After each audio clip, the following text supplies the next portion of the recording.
रहीम।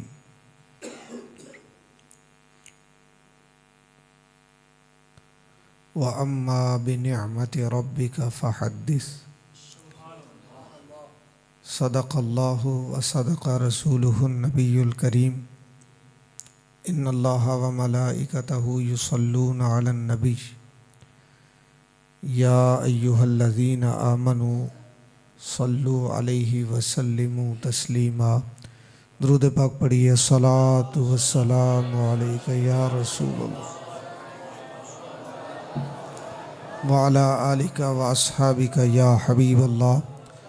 अस्सलातु वस्सलामु अलैका या रसूलल्लाह व अला आलिका व अस्हाबिका या रहमतल लिल आलमीन।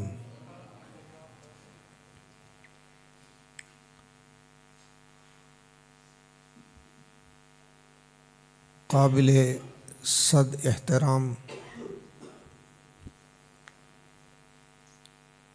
उलमाए किराम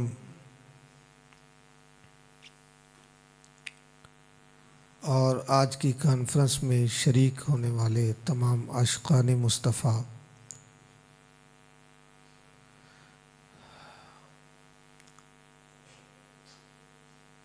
हदीस पाक में आता है हमारे आका सल्लल्लाहु ताला अलैहि व आलिहि वसल्लम ने इरशाद फरमाया, ला यशकुरुल्लाह मन ला यशकुरुन्नास। जो बंदों का शुक्रिया अदा नहीं करता वो अल्लाह का भी शुक्रगुजार नहीं होता।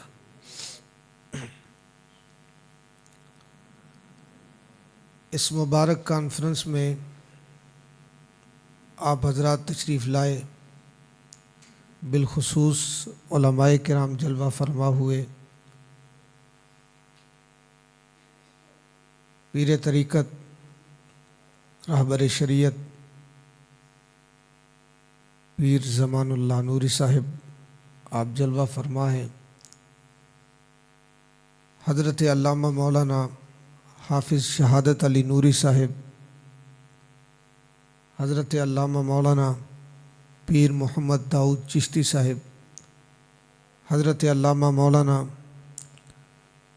अनीस नक्शबंदी साहिब, हज़रत अल्लामा मौलाना कारी मुबारक अली चुराही साहिब, हज़रत अल्लामा मौलाना फसीहुद्दीन कादरी साहिब या अपनी मुकम्मल टीम के साथ तशरीफ़ लाए। हज़रत अल्लामा मौलाना मुबश्शिर अत्तारी साहिब,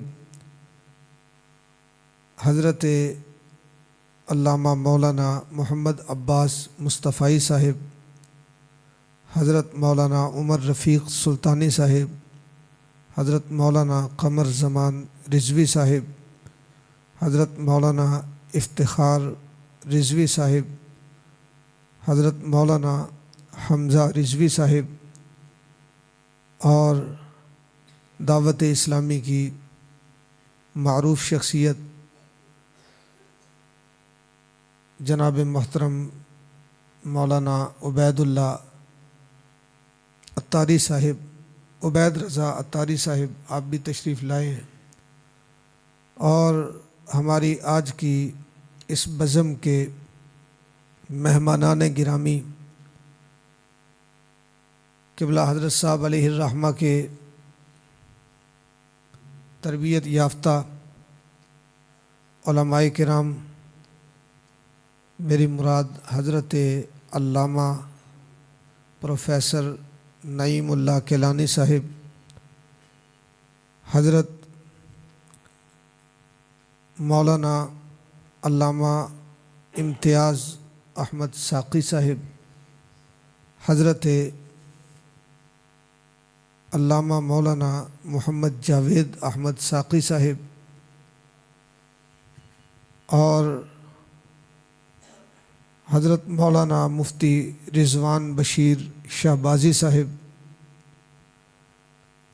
और जितने भी उलमाए किराम जलवा फरमा हुए जिनके अस्मा मैंने ज़िक्र किए, जो रह गए वो सब के सब अल्लाह ताला आप सबको दीन और दुनिया की बरक़ात अता फ़रमाए। आपने अपना कीमती वक़्त निकाला और इस अहकर की दावत पर आप तशरीफ़ लाए। इसका शुक्रिया कैसे अदा किया जाए वो अल्फाज नहीं है। बस दुआ गो हूँ अल्लाह ताला आपकी खिदमत दीन को कबूल फ़रमाए और दीन व दुनिया में बरक़ात अता फ़रमाए। गिरामी कदर सामीन, प्रोग्राम रोज़ होते हैं, मुख्तलिफ़ मकामात पर होते हैं, मुख्तलिफ़ जगहों पर होते हैं, लेकिन आज का जो ये प्रोग्राम है ये ख़ास इल्मी नशिस्त है और इसका ताल्लुक़ सिर्फ़ इल्म के साथ है। इस तरह के प्रोग्राम रोज़ाना सजाए नहीं जाते। एक बात मैं ये कहना चाहता हूँ, हमारे इस इलाके में बड़ी ये वबा चली कि ये बुखारी को नहीं मानते, ये मुस्लिम को नहीं मानते, ये अहादीस को बिल्कुल नहीं मानते। मैं अपने दफ्तर में बैठा था, एक ख़ातून आई, सामने जो है वो सियासता पड़ी हुई थी, देखकर कहने लगी आप ये किताबें पढ़ते हैं? मैंने कहा जी बिल्कुल पढ़ते हैं। कहती मैं ना वो दूसरी कंपनी से दरस निज़ामी फाजिल हूँ। कहती हमें हमारे मदरसे में बताया जाता था सुन्नी इनको पढ़ते ही नहीं, मानते ही नहीं है। यहाँ तक का जो है ना वो यहाँ माहौल ख़राब है। अल्हम्दुलिल्लाह जब से आइम्मा व मुहद्दिसीन कॉन्फ्रेंस हमने शुरू की है, सारे का सारा जितना भी ये था ना प्रोपेगेंडा, अल्लाह ने सबको दफन कर दिया, अहले सुन्नत का बोलबाला हो गया।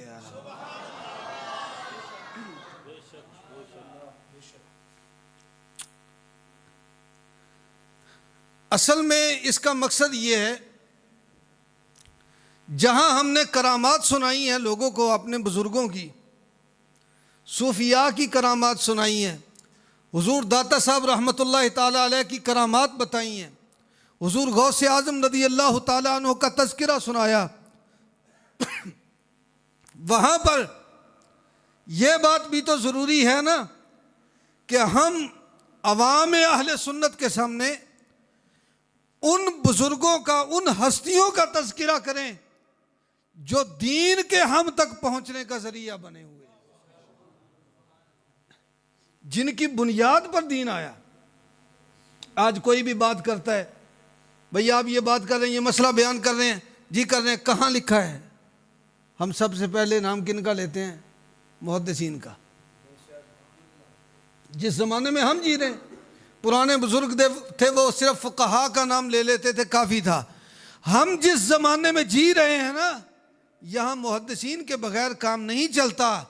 यहाँ फुक़हा की भी अगर आपने बात करनी है, इस मुआशरे के अंदर मुआशरा उस बात को कबूल करता है कि फुक़हा की बात के साथ साथ मुहद्दिसीन की तायीद भी मौजूद होनी चाहिए। हालांकि मुफ्तियान किराम के नज़दीक ये उसूल नहीं है, वहाँ तो फुक़हा की बात चलती है, वो तो फुक़हा की बात बयान करते हैं, लेकिन मुआशरा हमें ये कहता है कि पहले ये बताओ जो बात तुम कह रहे हो किस मुहद्दिस ने बयान की है, किस मुहद्दिस ने बयान की है। हमें मुआशरा इस तरफ लाता है और आना चाहिए। उलमाए किराम को अपने ज़रफ़ को वसी करना चाहिए और उलमा जो ये मुहद्दिसीन हैं, आइम्मा मुहद्दिसीन, जहाँ फुक़हा के जो है ना वो जुज़इयात को हम बयान करते हैं, वहाँ उन जुज़इयात पर मुहद्दिसीन के रिवायत करदा दलाइल पर भी आना चाहिए। इस वक्त की ज़रूरत है। और आइम्मा व मुहद्दिसीन कॉन्फ्रेंस किसी एक के लिए नहीं है। लोगों ने किया, ये इमाम बुखारी कॉन्फ्रेंस है, ये इमाम मुस्लिम कॉन्फ्रेंस है, ये मिशकात कॉन्फ्रेंस है, तकमील मिशकात के अभी बोर्ड लगे हुए हैं, तकमील मिशकात कॉन्फ्रेंस। कोई कह रहा है इमाम बुखारी कॉन्फ्रेंस, कहीं पे लिखा हुआ है ये जनाब तकमील सही मुस्लिम कॉन्फ्रेंस। मैंने कहा नहीं, हम एक की बात नहीं करेंगे। आइम्मा व मुहद्दिसीन कॉन्फ्रेंस शुरू से लेकर आखिर तक, तुम तो एक के पीछे लगे हुए हो ना। अहले सुन्नत व जमात का मिजाज ये है, मेरे आका सल्लल्लाहु अलैहि वसल्लम की उम्मत के जितने भी मुहद्दिसीन हैं, अल्लाह ताला के फजल से अहले सुन्नत व जमात सबको सलाम करने वाले हैं, किसी एक के पीछे नहीं है। हम किसी एक के पीछे नहीं हैं। हम सबको सलाम करते हैं। हम कहते हैं अगर इमाम बुखारी इमाम है तो इमाम मुस्लिम भी, इमाम तिरमिजी, इमाम नसाई, इमाम अबू दाऊद, इमाम इब्ने माजा, इमाम, ये भी सारे इमाम हैं। मुहद्दिसीन की लिस्ट पढ़ते जाओ तो वक़्त तो बहुत ज़्यादा चाहिए, लेकिन जो मसला मैं अर्ज़ करना चाहता हूँ वो ये है कि जितने भी आइम्मा किराम हैं अहले सुन्नत व जमात सबको सलाम करते हैं। क्यों? इसलिए कि लोगों ने तो अपने मतलब की हदीस ली हुई है किसी इमाम से, एक एक मतलब की हदीस लेकर वो एक एक इमाम के पीछे लगे हुए हैं। अहले सुन्नत व जमात हमारा नजरिया ये है कि दीन वो है जो अल्लाह ने उतारा, मेरे आका सल्लल्लाहु ताला अलैहि वसल्लम ने वसूल करके दुनिया को अता फरमा दिया। हम ये कहते हैं दीन किसी एक इमाम की ताबेदारी नहीं है, अल्लाह के हुक्म की ताबेदारी, अल्लाह के रसूल के अहकाम की ताबेदारी, और उनके अहकाम की रोशनी में जो आइम्मा समझते हैं उन आइम्मा के इख्तिलाफ में किसी एक इमाम की जो है ना वो ताबेदारी का नाम दीन है। यूं नहीं है दीन कि बंदा एक इमाम की बात पकड़ ले, ना कुरान का पास रहे ना हदीस का पास रहे, ऐसा नहीं है। अहले सुन्नत वो हैं जो अकायद में भी तमाम आइम्मा को देखते हैं, जो मसाइल के अंदर इमाम आज़म अबू हनीफा रदी अल्लाह ताला अन्हु की तहकीक के मुताबिक आइम्मा व मुहद्दिसीन को सलाम पेश करने वाले।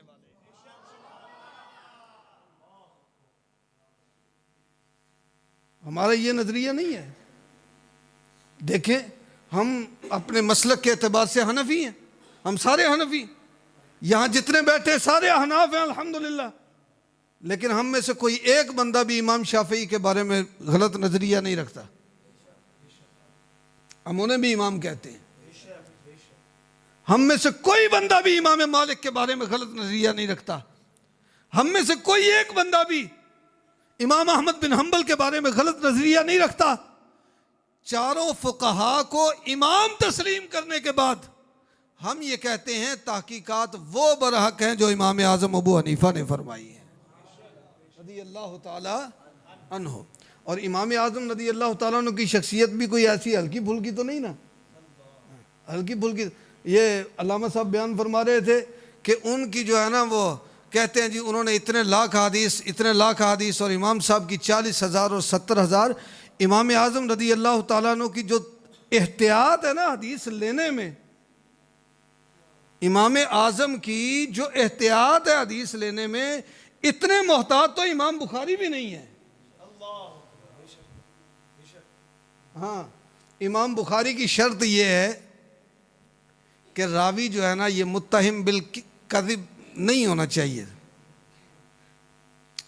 इस पर झूठ की तोहमत ना लगी हो।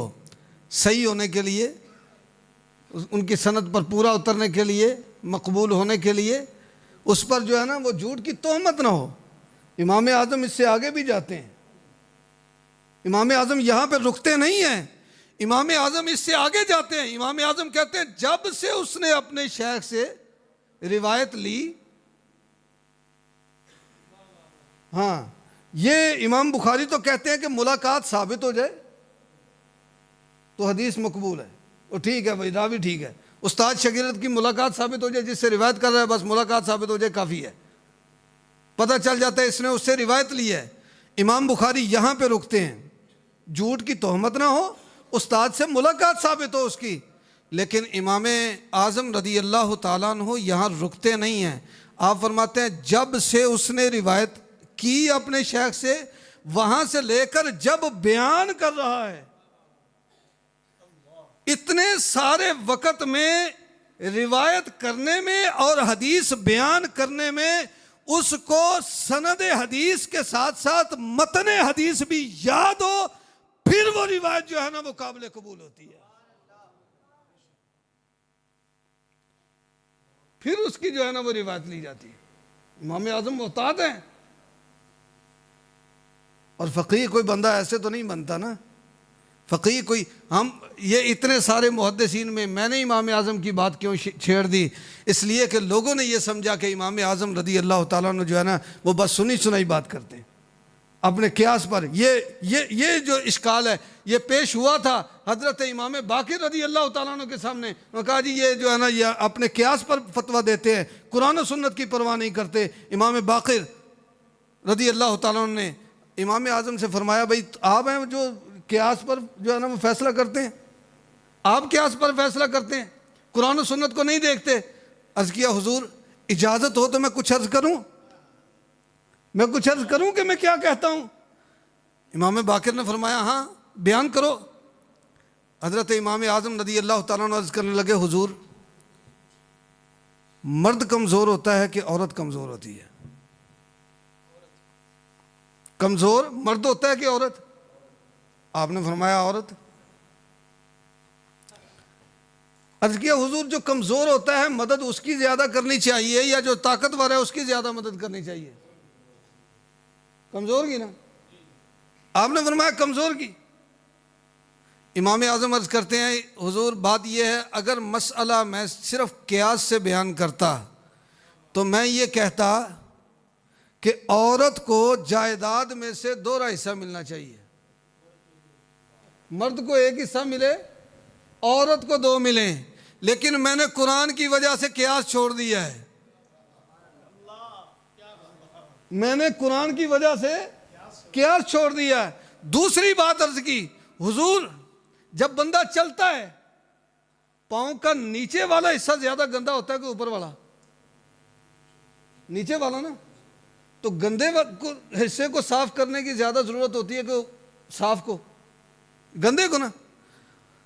अब क्या फरमाते हैं इमाम आज़म अर्ज कर रहे हैं कि हुजूर बात यह है अगर मैं कियास से फतवा देता तो मैं ये कहता कि मौज़ू पर मसा जो है ना ये मौज़ू के नीचे से करना चाहिए, निचली जानिब करना चाहिए, क्योंकि ये ज़मीन पर लगता है गंदा तो ये होता है, साफ हिस्से होना चाहिए। मैं नीचे वाले हिस्से को साफ करने का हुक्म देता, लेकिन रसूलुल्लाह सल्लल्लाहु अलैहि वसल्लम की हदीस की वजह से मैंने नीचे से मसा करने का हुक्म नहीं दिया। मुस्तफ़ा ने फरमाया है कि ऊपर से मसा करना है, मैं ऊपर से मसा करने का। इस तरह की और भी मिसालें आपने बयान की। बात यह नहीं है कि इमाम आज़म रज़ी अल्लाह तआला अन्हु ने बस अपने कियास पर बात कर दी, ऐसी बात नहीं। इमाम आज़म तो वो हैं जो तमाम मुहद्दिसीन के उस्ताद और उनके जो है ना वो शयूख में आपका जो है वो शुमार होता है। गिरफ्त आपकी कितनी है इल्म हदीस पर? इमाम औज़ाई इकट्ठे हो गए साथ, कहा जी आप रफ़ा दैन क्यों नहीं करते? आपने फरमाया सही हदीस से साबित ही नहीं, सही हदीस से साबित ही नहीं। उन्होंने एक सनद पढ़ी, सनद पढ़ी उन्होंने, हदीस रिवायत कर दी तरके रफ़ा दैन वाली, आपने अपनी सनद पढ़ी, आपने अपनी सनद पढ़ी हज़रत अब्दुल्ला बिन मसूद तक, हज़रत अब्दुल्ला बिन मसूद तक वो बयान कर रहे थे ज़ुहरी अन सालिम अन अब्दुल्लाह इब्न उमर, ये वो बयान कर रहे हैं ज़ुहरी अन सालिम अन अब्दुल्लाह इब्न उमर। ये इस सनद से उन्होंने रिवायत पढ़ी, आपने पढ़ दी अपनी। आपने फरमाया कि हद्दसना सुलेमान, हद्दसना सुलेमान अन अलकमा, हाँ अन इब्राहिम अन अलकमा वल असवद अन अब्दुल्लाह इब्न मसूद। हाँ ये आपने रिवायत पढ़ी, ये सनद पढ़ी आपने। और इमाम ज़ुहरी कहने लगे, इमाम उज़ाई कहने लगे कि मैं आपको जो है ना वो इस सनद से हदीस पढ़ रहा हूँ, आप मुझे हद्दसना सुलेमान सुनाते हैं। आपने फरमाया भाई बात यह है कि अगर आप बात करते हो ना, आप बात करते हो तो सुनो। फरमाया मैंने जो बयान किए ना हज़रत सुलेमान से तो वो इल्म में ज़ुहरी से कम नहीं है, उनका इल्म ज़ुहरी से कम नहीं है। उनके बाद इब्राहिम नखई हैं, हज़रत इब्राहिम नखई। फरमाया ये वो शख्सियत हैं कि वो इल्म में सालिम से कम नहीं है, इल्म में सालिम से कम नहीं है। और जो अलकमा है फरमाते हैं कि अब्दुल्ला बिन उमर को सहाबी होने का शर्फ हासिल है, इसमें कोई शक नहीं। अगर इल्म की बात करो तो अलकमा जो है वो अब्दुल्ला बिन उमर में इल्म में कम नहीं है। हाँ, इल्म की बात करो तो अब्दुल्ला बिन उमर से अलकमा इल्म में कम नहीं। और असवद की भी फजीलत मारूफ है। और आगे फरमाते हैं उसके बाद है अब्दुल्ला बिन मसूद। अब्दुल्ला तो फिर अब्दुल्ला बिन मसूद है, वो तो साहिबुन नालैन वाला सा है। इतनी जो है ना वो सनद के ऊपर भी गिरफ्त है इमाम आजम की। यूं जो है ना वो ऐसे नहीं है इमाम उठ के आगे कि आगे कहा जी बस इमाम है। मेरे भाई अहले सुन्नत व जमात का ये जो नज़रिया है ना, हम तमाम आइम्मा को सलाम करते हैं। इमाम आज़म रज़ी अल्लाह ताला अन्हु के पीछे इसलिए हैं कि आपकी जो तहकीकात हैं अक़वाल सहाबा या अहादीस के इख्तिलाफ के अंदर जो आपकी तहकीकात हैं हम उनको हक समझते हैं। हम उनको हक समझते हैं। हम ये समझते हैं जो तहकीकात इमाम आज़म ने फरमाई, क्योंकि मुजतहिद भी कोई आम थोड़ा ही होता है। मुजतहिद हर बंदा थोड़ा ही बन जाता है। उलमा आज भी बड़े हैं लेकिन कोई मुजतहिद है? मुजतहिद ऐसे थोड़ा बनता है। कहते हैं जी इतने लाख हदीसें याद थी, इतने लाख। मैंने कहा ठीक है याद होंगी, लेकिन मुजतहिद मुतलक होने के लिए जो शराइत उलमा बयान करते हैं उनमें सबसे बड़ी बात यह है कि मुजतहिद मुतलक वो होता है जिसकी हुजूर अलैहिस्सलातु वस्सलाम की हर हदीस पर नज़र हो, उसके सनद को जानता हो, उसके मतन को जानता हो, और उनमें से कौन सी हदीस पहले है कौन सी बाद में है उनको जानता हो, नासिख व मनसूख का माहिर हो, फिर उसको जो है ना वो मुजतहिद मुतलक कहते हैं। इमाम आज़म अबू हनीफा तो वो हैं जो सिर्फ मुजतहिद मुतलक नहीं बल्कि यहाँ उलमा बयान कर गए अल फुक़हा अयालु अबी हनीफा। वो कहते हैं जितने भी मुजतहिदीन हैं वो सारे के सारे अबू हनीफा के बाल बच्चे हैं।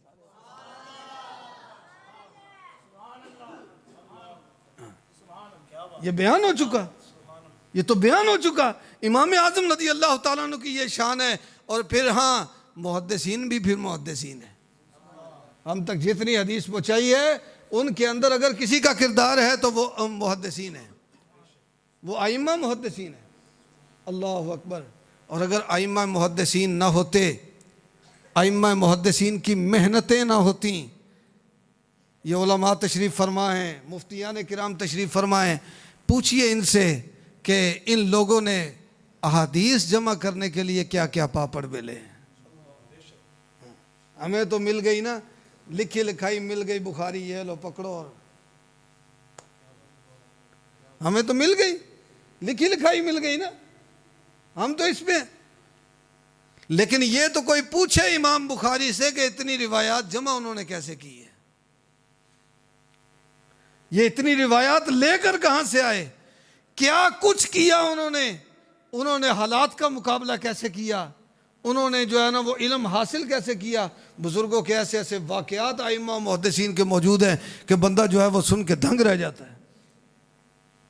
सहाबा किराम से लेकर आइम्मा मुहद्दिसीन तक तरीका ये रहा, अगर एक भी हदीस का पता चल गया ना कि फलां बंदा एक रिवायत जो है ना वो जिक्र करता है, रसूलुल्लाह की एक रिवायत बयान करता है, 6 महीने का सफ़र करके एक रिवायत लेने के लिए जाते थे।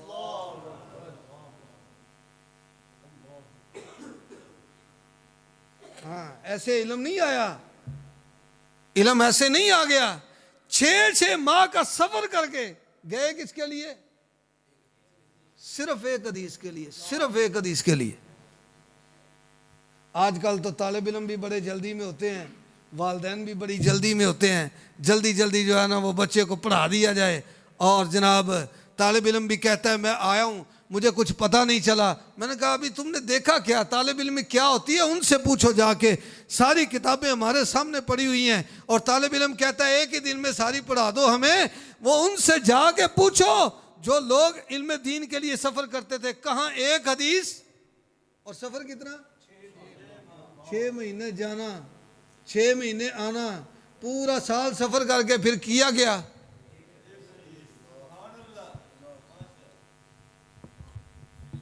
ये है आइम्मा इकराम का। एक मुहद्दिस का वाक़या लिखा है कि उनको पता चला किसी जगह पर एक शख्स हदीस बयान करता है, वो हदीस लेने के लिए गए, 6 महीने का सफ़र किया।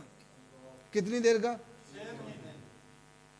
एहतियात देखो बुजुर्गों की, मुहद्दिसीन की एहतियात देखो क्या है, कैसे दीन पहुंचाया उन्होंने। 6 महीने का सफ़र करके गए, आगे जाके देखा, पता चला जी वो हजरत जो है ना वो घोड़े की देखभाल के लिए वहाँ पे मौजूद हैं। वहाँ पे गए तो घोड़ा भाग रहा था, मुहद्दिस साहब ने यूँ झोली उठाई है और घोड़े को आवाज़ दे रहे हैं, लेकिन झोली खाली थी। जानवर बुलाने के लिए करते हैं ना, ये देहाती लोग बैठे हैं, सारे बैठे, पता है इनको इस बात का। जानवर को बुलाने के लिए ऐसे झोली खाली कर देते हैं और उसको आवाज़ देते हैं, वो समझता है शायद इसमें दाना है, वो आगे खाने के लिए आता है, तो ये पकड़ लेते हैं। तो वो इस तरह घोड़े को बुला रहा था। अब ये जो हदीस लेने के लिए गए हैं ना, इन्होंने हदीस नहीं ली उनसे, हदीस नहीं ली। 6 महीने का सफर करके गए, हदीस नहीं ली। मैं कहा हुजूर हदीस तो ले लेते। फरमाया कैसे लूं, जो बंदा जानवर के साथ झूठ बोल रहा है हदीस के साथ क्या करेगा।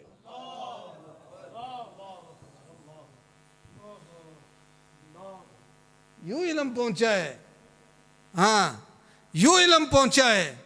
बुजुर्गों के एक बुजुर्ग का जो है ना वो वाक़या, हदीस इल्म दीन पढ़ने के लिए गए, एक घड़ा था उनका, तो उन्होंने वो रखा हुआ है, घर से जितने खत आते उसमें डालते जाते, खत उसमें डाल दे। अच्छा, जिस दिन वो फारिग हुए उस दिन घड़ा तोड़ा, अंदर से सारे खत निकाले, पढ़ के तो किसी ने कहा कि शागिर्द को जब ये बयान किया ना उन्होंने कि मैंने इस तरह पढ़ा है, तो वो पूछने लगे हुजूर आप खत पढ़ लेते, पढ़ने में क्या हर्ज है। फरमाया जब मैंने पढ़ा था ना तो किसी पे लिखा था तेरे घर में ये मसला हो गया, किसी में लिखा ये मसला हो गया, ये मसला हो गया। अगर मैं ये सारे ख़त पढ़ता ना तो मुझे बार बार घर जाना पड़ता। इल्म दीन ऐसे नहीं। इमाम अखफश के बारे में आम मदारिस के अंदर मारूफ है कि इमाम अखफश जो है ना वो ज़रा थोड़े से उनका ज़हन थोड़ा भारी था, चीज़ जल्दी याद नहीं होती थी। वो बकरी ले जाया करते थे जंगल में जाके, तो उसके कान में पड़ा करते थे। जब बकरी अपना सर हिला देती हाँ ठीक है, तो फिर इमाम अखफश बस करते कि अब मुझे सबक याद हो गया।